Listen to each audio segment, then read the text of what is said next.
And we're in. Oh, yeah. How you doing? I'm all right. It's a pleasure to have you here. I feel like this conversation is way overdue. Yeah. I had a voicemail on my phone, which I saved to my laptop because I thought one day I'll need this. Are you going to play it? I don't know if I have it. My laptop broke recently. It's of you. Yeah. And I think you went on a radio show or you did a podcast like a week after you told me that you didn't want to do any podcasts. This is like 3 years ago. Yeah. And I sent you a message like, what the fuck is going on? And you sent me a long voice note and you were like, I'm not ready for that type of conversation yet. Okay. I was ready to promote the music and stuff, but I wasn't ready to personally put myself out there like that. Yeah. And I thought, let me save that voice note because I feel like this might be useful somewhere. And I think I lost it, but it's in my memory. Right. And I might be able to find it on a backup. Okay. But Yeah. we're here. It's taken 3 years to get here. Thank you for having me. No, thank you for coming. Yeah. I'm a huge fan, have been since the first thing I heard years and years ago. And also, you were like one of the first people that I sat down with and played like even just the smallest idea of my own music when we met up in that cafe in Dalston. Yeah. So great appreciation for you, love and respect. And you have this weird, like, mysterious, enigmatic energy. And I feel like I'm sat opposite like a shaman of fucking one of the first tribes or whatever, just this man plugged into this crazy dimension. And I'm excited to dig in, man. Dig into the way you see the world. So the first thing I ask every single guest, what is art?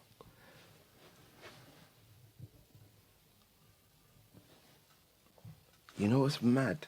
I actually remember listening to you asking all the artists that, but I did till you just said it now.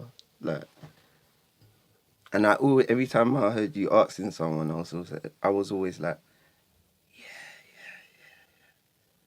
I hear you there. Or I'd be like,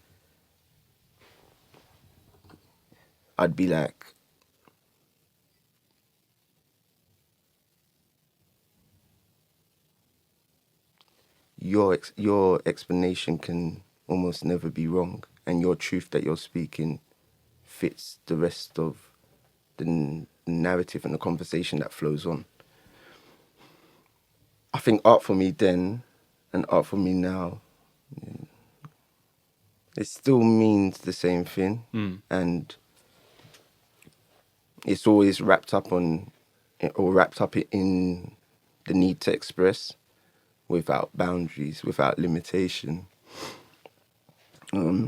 I was like playing around with a cup earlier, just going, and I was just vibing, and I was just like, someone somewhere might be like, that's not music, or that's not, you know what I mean? It wouldn't fit their description of what art is. But for me, everything, all is art. Interesting. Even ginger beer, even old Jamaica. So if you want to sponsor any amazing podcasts, crack that open. Whatever you see as your art is your art. My art is anything, whatever I want it to be.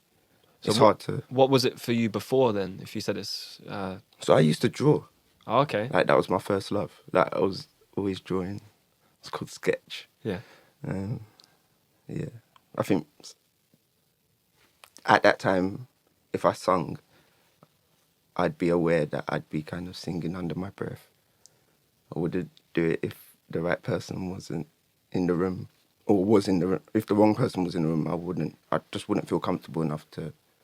So was singing always there in the back of your mind while you were drawing? Where you were like, this is a very safe escape for me, this drawing, you know, it's acceptable. I was sick at drawing. Yeah. I was really good at it, but I just would never explore music. I'd never explore singing unless I was in a choir. Yeah. Where there was like several other people to ensure that I could get away with a boom note or with my voice not sounding like the way it should, or what is generally accepted as, oh, he's a great singer, and me not sounding like him or her. At what point did the two switch in importance? I used to sketch. Then I started making clothes. I started graffitiing. Like, music wasn't for years. Music just wasn't a thing. But 2013, innit? Yeah. 10 years before 2023, I had a little conversation with myself. It wasn't a minute long. It was over different situations and times and spaces and periods. And in the conversation, I said I wanted to better myself. I wanted to love myself. I wanted to be happy with all parts of me. And one of them has to be me expressing, like me just giving it my all, doing what I want, letting myself be true to who I am and how I feel. So were you aware that there was a part of yourself you were holding back? Yeah. We always do to a certain degree. And it's like conforming and appropriating ourselves to the climate. Mm. But But there was a voice inside you that was telling you to sing, and you were consciously telling it no? Or was it just not even asking that question yet? you know what's really mad? I've never really thought about like the voice and that actual aspect of it. For me, it was just, you know when you got an itch, but then you go to the doctors and they're like, right, mate, this is what's going on. Yeah. That's what I feel is happening right now. Like I wouldn't necessarily say I felt that I needed to start singing. I just knew I wanted to do this, and everything else came with it. Okay. So it came up in the moment. You weren't drawing and thinking, man, I'd really love to be singing right now. Okay. Nah. Sorry if it Okay. took like 10 minutes to get there. Oh, no. I mean, we've got some great stuff out of the journey. No, but yeah, it's all a journey. And I guess looking back on the journey, you can say, oh, that happened then. And, da, da, da. And all I know is 2013, I was like, expressing, that's one thing. Also bettering myself. Like, being in love with who I am means that sometimes I have to let go of certain things and I have to kill them to give birth to something else. And like, I was kind of seeing that aspect of my journey as growing up, being responsible, taking accountability, loving myself, actually being at peace with myself, being mindful. And yeah, all of that kind of got wrapped up into, I want to express this. I want to talk about this journey. I want to, when I say talk, I want to make it real. Like write it down.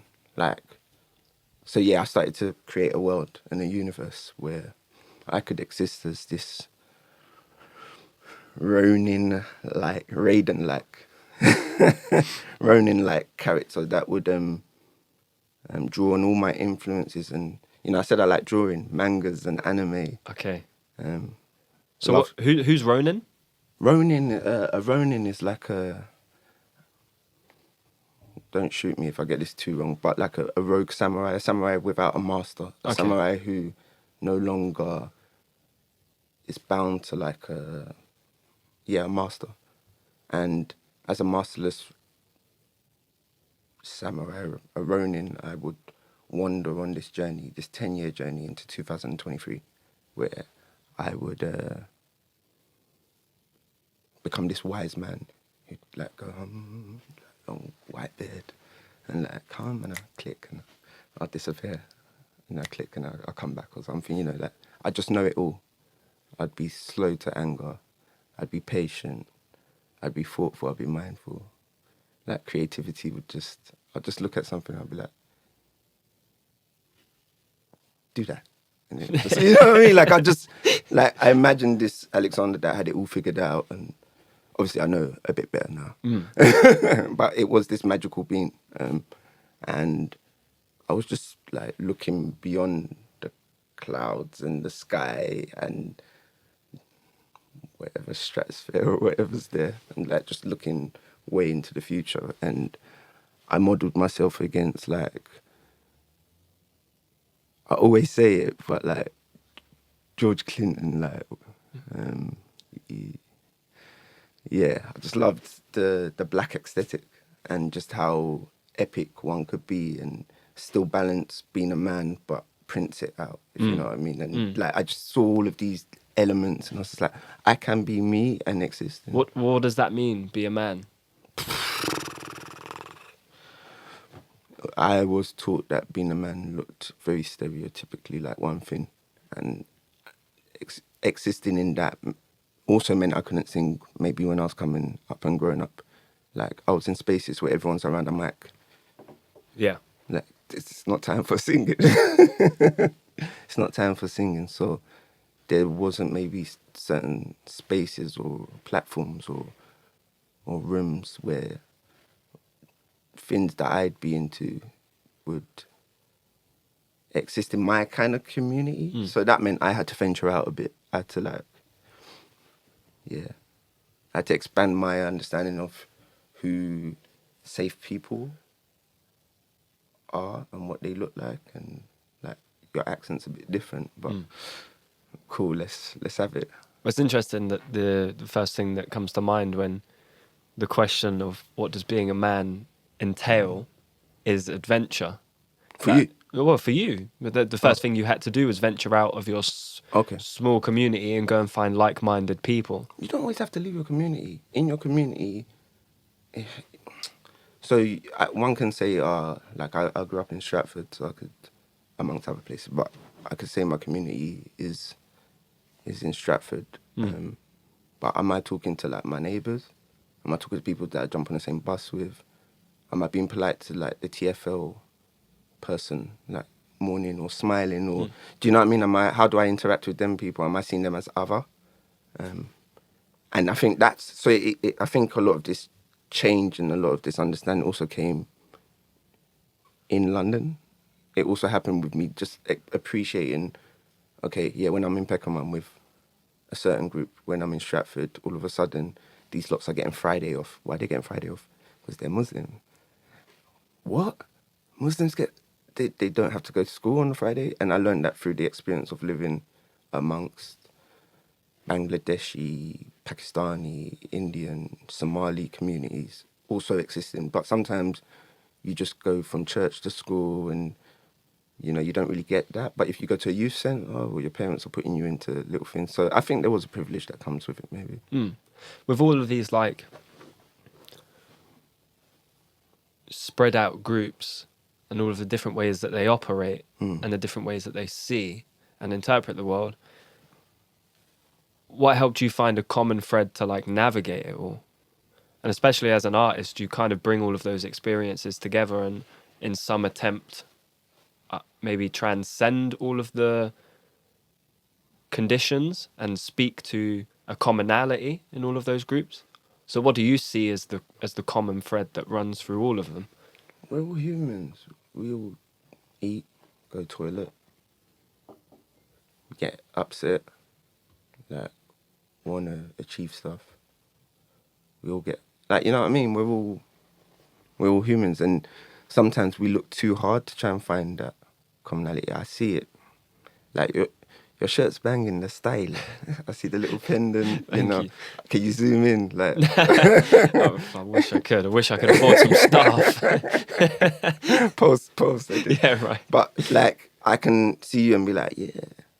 And in the street, instead of me maybe passing by, I could nod my head. That's just a general, universal acknowledgement of another person. It's little things, I think. Like, you woke up this morning. Let's start there. All right, let's start there. What did you do when the first thing you woke up this morning? Well, I appreciated being awake, but I very quickly realised I was running late. And then I get the text message. So yeah, but we were talking about it though, like grounding exercises at night versus morning. Yeah. Like, and the routine. So you're not a morning routine person? Morning, more time. It's like, let's get up and go. Jay, like, she's on it. She's got the... Jay's the other half? Yeah. Okay. She's got it, like, sorted, boxed out. She's like, and I'm like, yeah, let's do it. But she's got it. I've got the night routine, I think. My girlfriend has a nighttime routine. I don't really have a routine. I have more of like a commitment which is physical commitment, which is cycling to the studio. So I guess that's kind of a routine. But my girlfriend has a night routine where she lines up all of her tools or whatever, you know, to help her get through the night. And it's that they're essentially just rituals and prayers of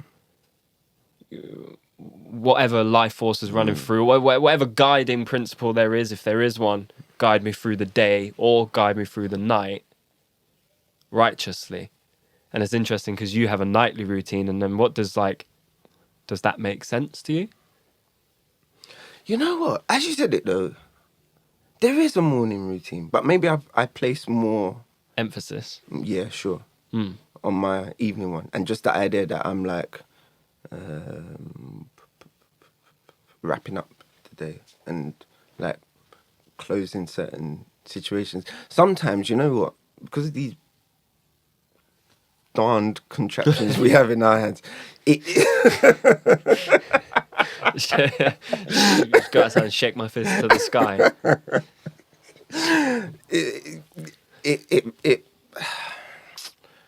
Yeah, you cherish them moments when you get the chance to go to like a Bali and your network's not saying much. I don't know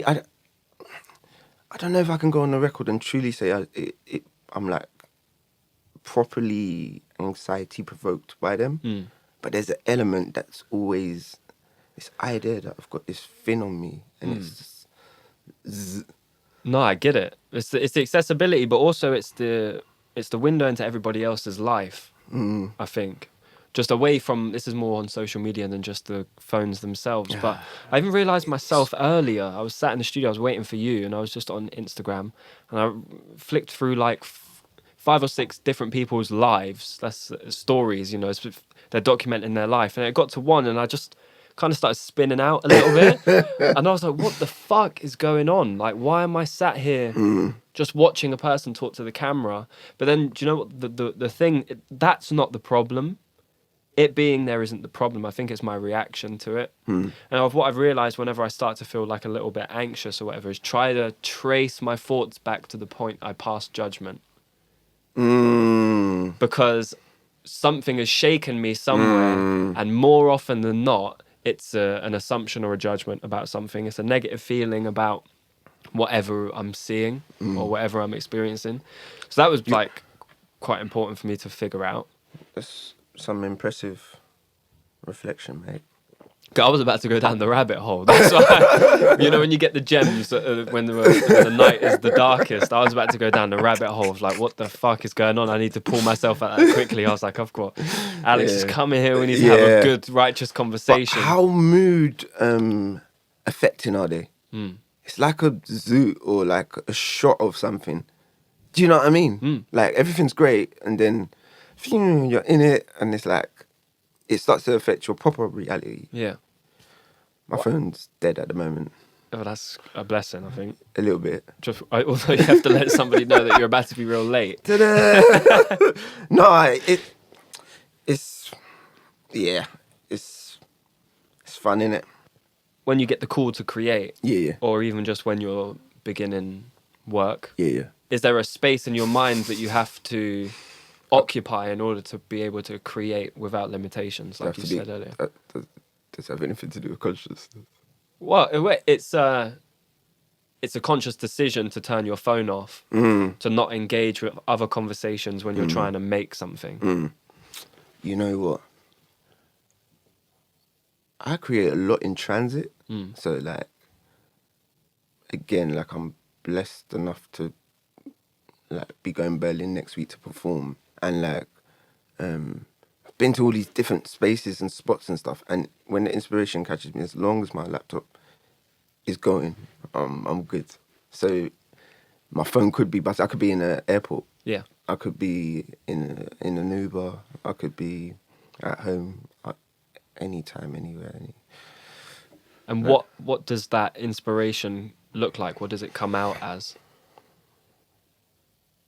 I'm all right at Photoshop. Yeah. I'm still good with the pencil and the pen.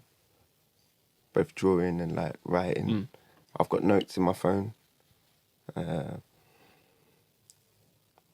got my laptop to go. I've got voice record, you've got the voice memo app. So a song would, let's just say a song would typically start as a voice note in a crowded space. No, not if you were like, right, we're going studio. Yeah. And then we're in another situation where it demands that maybe there's a pianist in the room. You know, like I'm easy with it. Like whatever the situation is, and as long as we can create, let's do it. And how do you recognize when you've got something to like hold on to, not just a fleeting idea, something where it's taking control? You don't always, you know.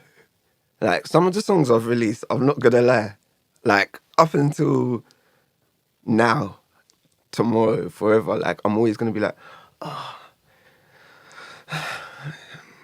something like, if only that happened, or if that didn't happen, or da-da-da-da. But one has to part that, or you wouldn't get out of bed each day. But I'm just keeping it real. Like there's always a time where I'm like, yeah, and I think most of us are like that. I've never made anything I'm happy with. Yeah, you know, I've made things I'm grateful for, but yeah. nothing like I'm like and let's be honest, the emotion can come and go. Like you make something that's banging, and then someone sends you a bill for something. yeah, right. You're like, what am I doing? Right, and it's like it could be at the moment of creation. As long as I'm good to go for it, i.e., I wasn't coerced into. Yeah. I'm good. Like whatever's done after that, you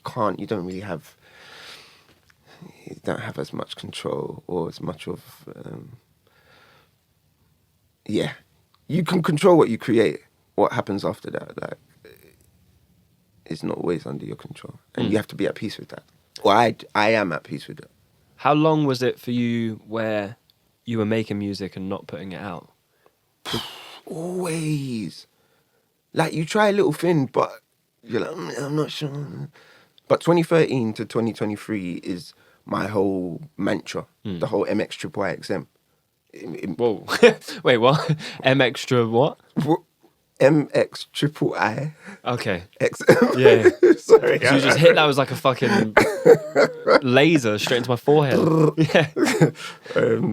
But yeah, the whole mantra and the whole ethos was 10 years, like, create, reflect, like, invest in yourself, get out of your head over certain things. But I just gave myself, like, a kind of window to do that. Very generous window. Yeah.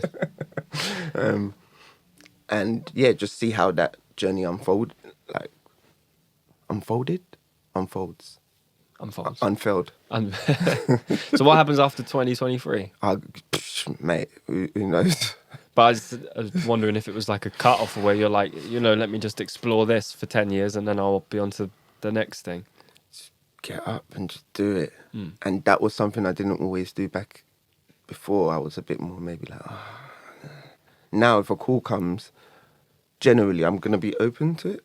I'm ready to receive it, as opposed to before, like, looking at the phone and being like, there's not, with each day it gets easier to just do and be and just appreciate and be grateful for, and not get caught up in the nitty-gritties of stuff. I don't know, like, songs, you create them, and like, you might have an amazing experience in the studio where it's amazing and everything, but then when you try to perform it live, you're like, this is so hard to sing live. Like, do you know what I mean? Like, I have to catch my breath and so then you're trying to figure out how to enjoy it further. Like, I'm good. Like, we had a great moment. Like, if we release a song, someone doesn't, I don't know, they don't do something or something doesn't happen, I don't get caught up in all of the after too much. I post a picture, it gets 10 likes instead of 1 million likes. I can't be in that. I can't be in anything after it. Or the Spotify numbers aren't a certain. I'm not ready for that. I'm not interested. I've done my part and my job, and I'm good with that. Well, that almost conflicts something that you said earlier Hey, before the podcast starts, where you felt hey. like maybe you might have to make yourself more relatable to people. I wouldn't change myself. I'd just delve deeper into an understanding of myself to be able to express in a manner that one could maybe be like, I hear you. I'm just articulating myself maybe a certain way.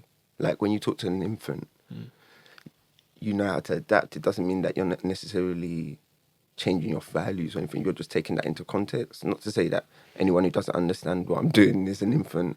Not trying to be patronising. But So for you, does that make sense? no, yeah. Let me spit it back at you and see Alright. if I'm Yeah. hearing it. It's relativity is for you based on kind of like simplicity. Is that in understanding yourself in a non-complex and very simple way, you're then able to communicate that to somebody so simply that it cannot be misunderstood. I really like what you said. I wish I could have said it. I do like the idea of the simplicity. You know, when we were talking about commonalities, it's just that. It's just like, how do you relate to someone else? Like, when you said conflict, I was like, yeah, let's have it, because I do conflict a lot of. There is the push and the pull of, I'm Nige, I'm Yoruba, but I'm also British, and I could be a lad in another space. Yeah. But if I bring food that I'm eating from that space to that space, Jollof into the chippy. you know what I mean? Like, will everyone get it? Yeah. Maybe 2019, it's allowed people to, the old jollof. Oh, yeah, Yeah, mate. have you been to Jollof Box in Dalston?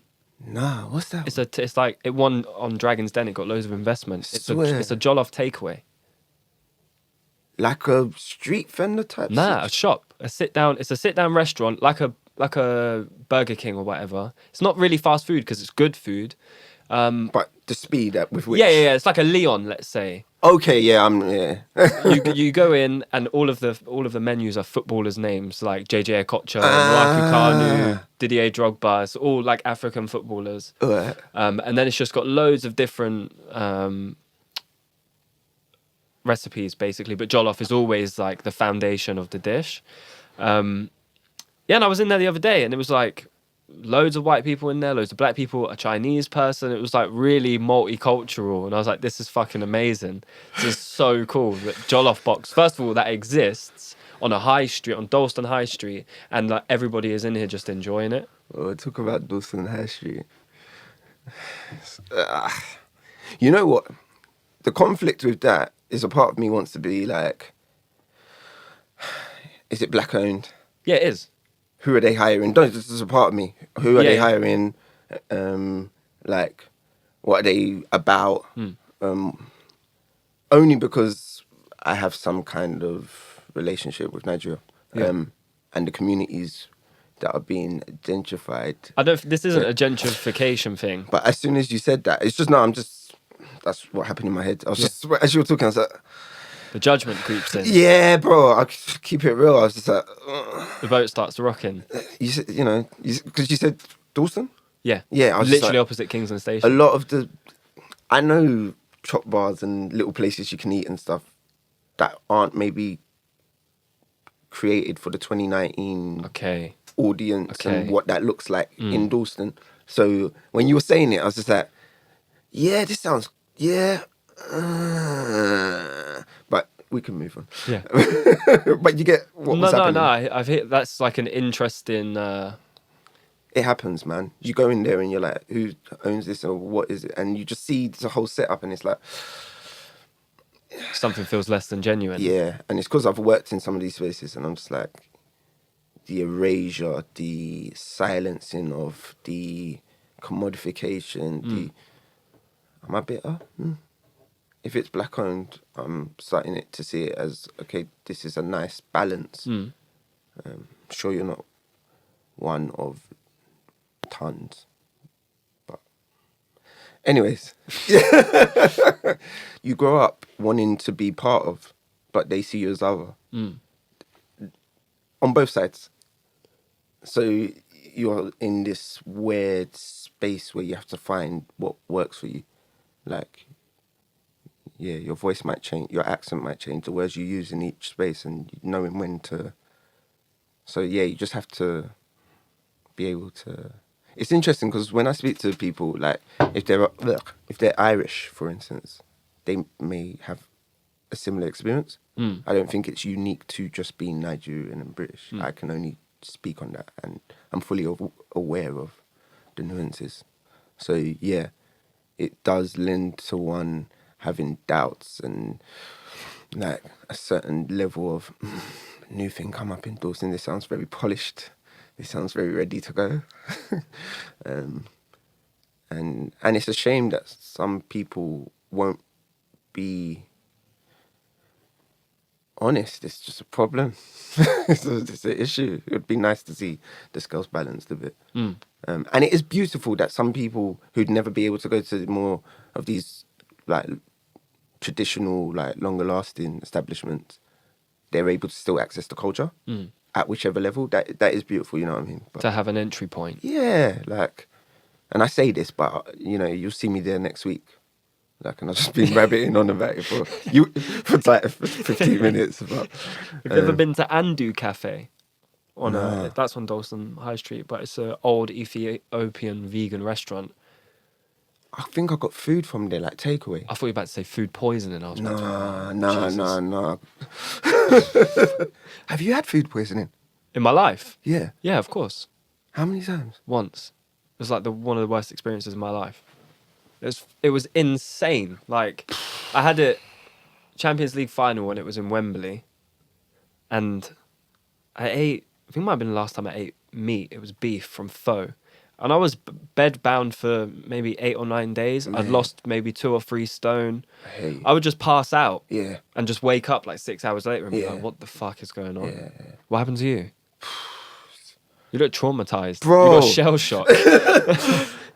It was bad, man. It was like some Michelin star. Like, yeah, I'm not even into stuff like that. Paid And for it as well. Mate. Price. And then, like, it was chicken. I hear you lot, you vegans. I hear you. Oh, yeah. Mate, anyways, yeah, I ate it and then I was brushing my teeth the next morning and I was like, babes, I don't feel good. Like, I know I'm like in tune with like the flood, and I was like, and I'll always speak on it. If I don't feel like, I was like, babes, I feel, looking into my eyes, I feel horrible, I feel bad. I was like, we were like, okay, cool, it's out. I felt still slumped. I walked out of the front door. We were staying in a riad, so like a traditional. Very nice. Yeah, it was really the architecture in Morocco. Oh, wow. Yeah, it was. Did I not? No, you didn't say it was in Morocco. Oh, Marrakesh. Okay. yeah, it was Marrakesh. Yeah, we were staying in a riad. Anyways, I come out all over someone's like doorstep, and she comes out speaking Arabic and French, and she's pissed because I've just like thrown up on her. And she probably thought I was like a drunk tourist or something. And we're like, sorry. Little does she know you just come from the best restaurant in Marrakesh. You know what I mean? It's You you. spent like It's 200. your fault, woman. It's not me. And then yeah, it just kept happening all the way to the airport on the runway. Oh, The whole plane saw it. oh. Yeah, man. It was yeah, and then they let me sit at the front, and yeah. Hellish. Did you ever have like fever dreams? Huh? Have you never had a fever dream? Well, yeah, but where did your dream go? Wild places. I used to have fever dreams all the time when I was a kid. Always the same one. Yeah. Like on some weird fucking Carl Jung shit. What happened? Just a plain white room. Me just in a plain white room. No me, just the awareness, just the perspective. Yeah. That's it, plain white room. And then suddenly in the white blanket, a black tiny little dot appears. And then slowly the black dot creeps towards me and gets bigger and bigger and starts to change shape in flux as it comes towards me. And like as it's halfway, it turns into a big pirate ship, like an abandoned pirate ship, like it's coming to get me. And I would used to tell my mum, I'd be like having a seizure or whatever, I'm gone. And I'm like saying to my mum, like, they're coming for me, mum. Like they're coming to collect me. And then the pirate ship would just change into this black disc and would just hover above me, and I would just stare at it, and it would like a movie almost. It would cut from me to like both of us, and then I would just hear this like wah wah, and I'm like, Mum, it's time. And she's like crying and shaking me and being like, what is going on? Like, what's my name? How old are you? Where do we live? Who's your favourite footballer? And I'm just like, they're coming, Mum. Like crazy, crazy dreams. And sometimes it's a really weird perspective shift because my vision goes like a tunnel. It's like like a tunnel, and it almost fisheyes everything. And then it starts to go closer towards me. And sometimes when I'm really tired and I close my eyes, I can see it and I'm like, oh shit. So that's my fever dream. You got anything similar?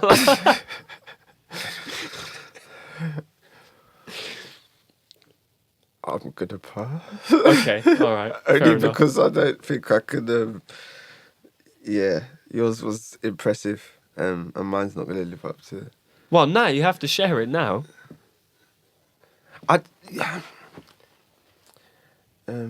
Okay, so I don't know what it is. I tried to Google it and I've kind of found things, but I haven't been able to like properly verify like what's what. But basically, I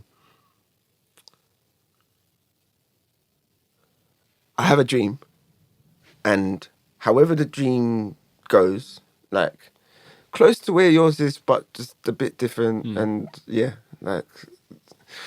Anyways, where it ends with me basically being pinned down, like, and like just in paralysis, but like paralysis, and I'm just like flat, like planking kind of thing, and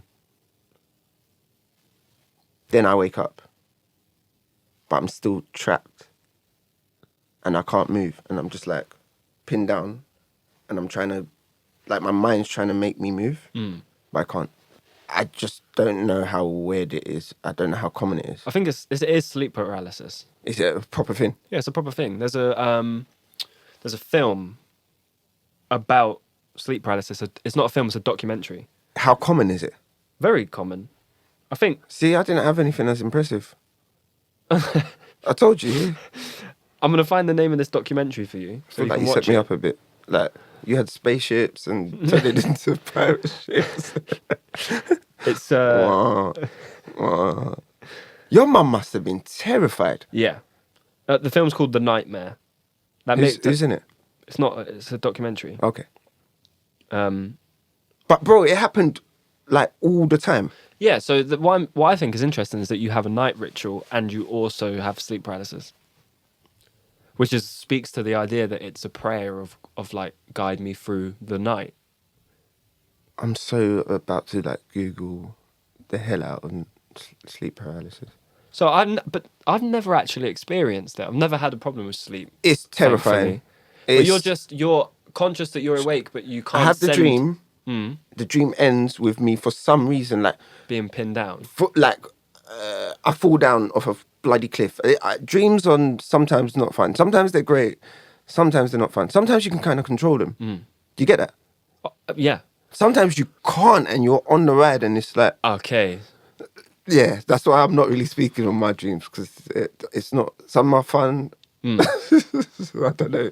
But when I say... If I was to say, think of a dream, like your most profound dream, does one come to mind? I like forgetting my dreams. Why? Because of just real life and the... Are dreams any less real?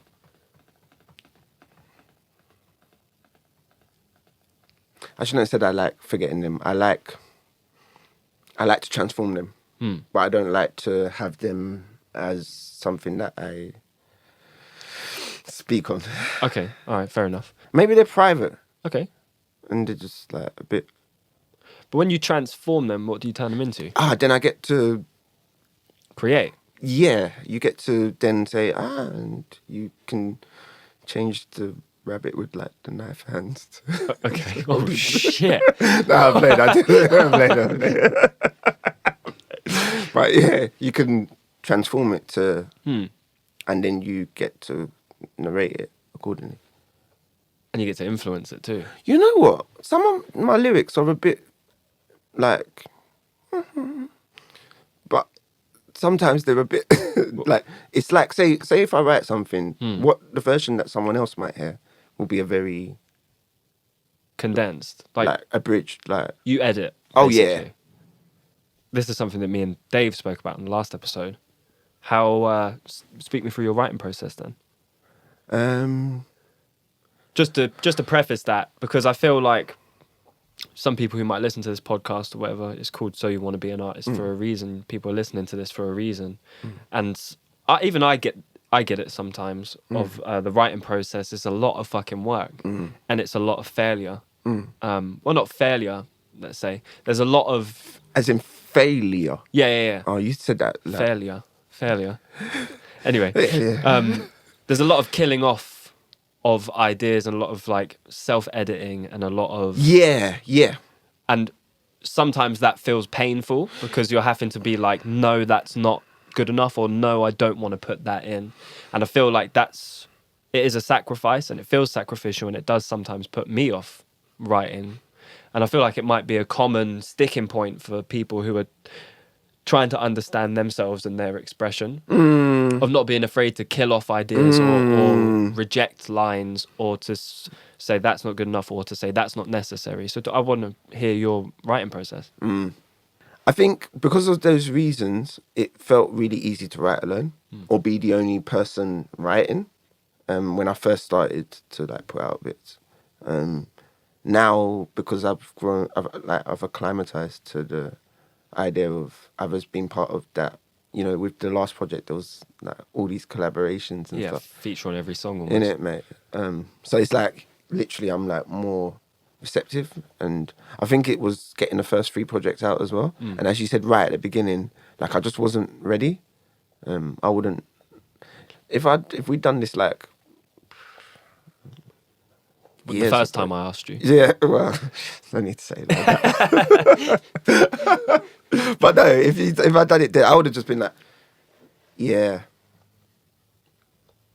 Yeah.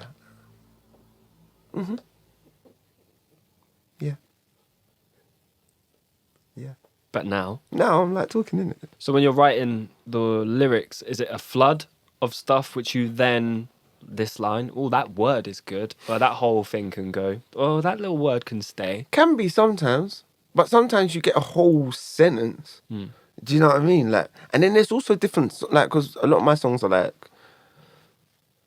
haiku, kind of like very. Some of them are quite syncopated and like staccato-ish, and some I'm like singing, and very rarely would I say something like the lamp that was on my head when I was in the colour studio.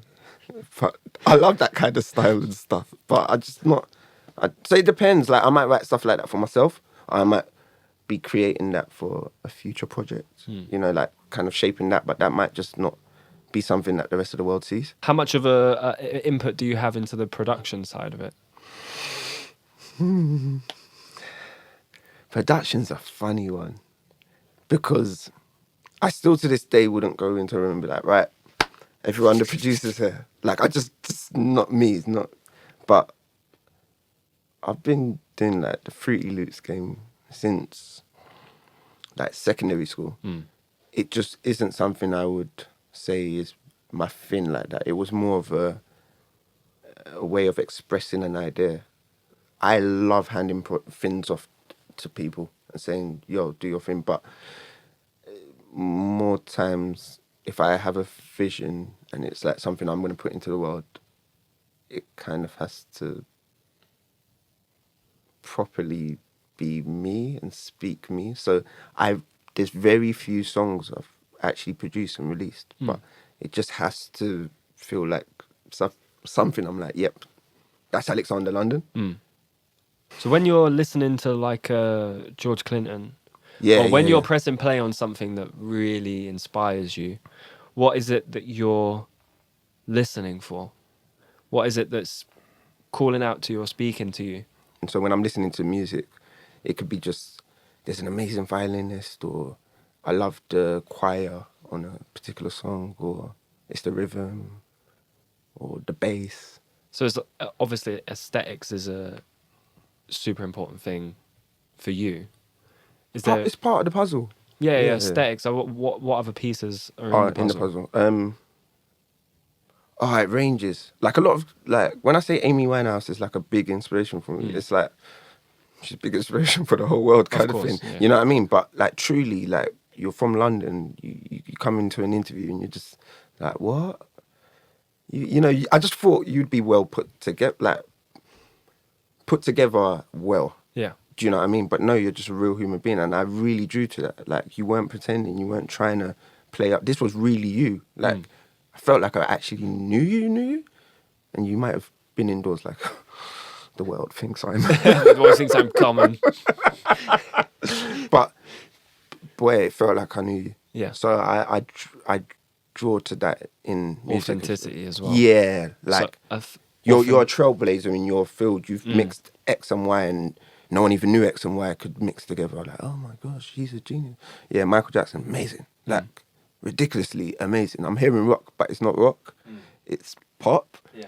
But your voice is like drawing all these black influences that are like straight up. Not to say rock ain't and pop ain't black, or they are, but you're literally. I'm still hearing gospel riffs, or I'm still hearing choirs coming through, and that funk and. Well, it's a similar principle to your most recent album of that conversation we had earlier off camera of the well-traveled feeling of it.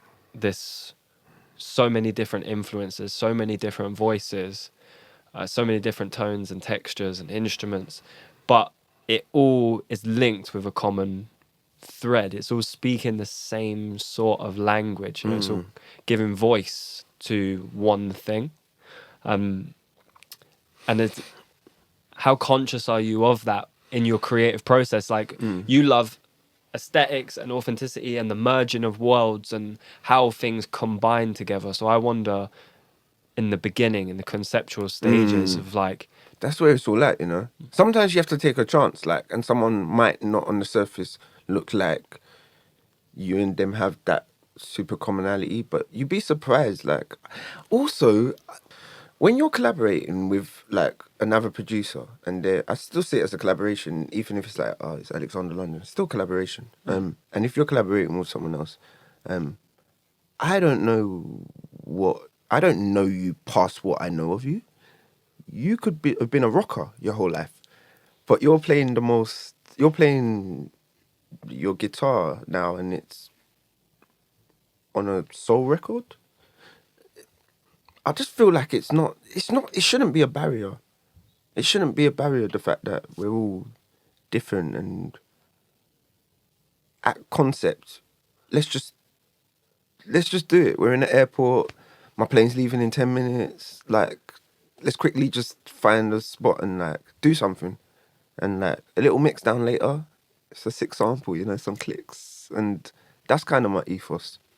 Just, if the vibe's all right, the energy's right, like get into it and just explore. It doesn't always necessarily, like I said, after that moment, anything can happen. Like you lot might not be in the same space past that, but in that moment, just have it, which takes a lot of trust. Maybe that's why, I like kind of creating with one-on-one, face-to-face. Okay. And in the same space without too much distractions, like someone else is on their phone, like texting someone else or messaging. Yeah, you have them situations, but preferred, desirable, it's just chill. It's me in a space with said individuals or groups, and we're focused and we're ready to just have it. I don't know when to trail off. Like how far have you got? I need to go to New Cross, and I'm supposed to be. Yeah, so let's just be there now. Yeah, let me just wrap it up succinctly. I just need to think of a exit point. Is there anything that you want to... I don't know, mate. I'm just chatting to you. I'm trying to not be forced nowadays, especially. That's why I didn't have you like it's filmed. Fuck it, whatever. Yeah. You didn't bring in the conical hat. Nah. But Like I did- said, 3 years ago, Yeah. oh, no, you would have been like, fuck, I was kind of looking forward to it, to be honest. I thought it was Really? I would have thought it would have just been fucking so brilliant for you to be sat there in this like quite homely aesthetic. You know what? I could have put it up. Can the camera see it? I don't know. Yeah, probably. All right, a little bit. There's a lampshade here. That is the conical hat. Yeah. It'll just be like.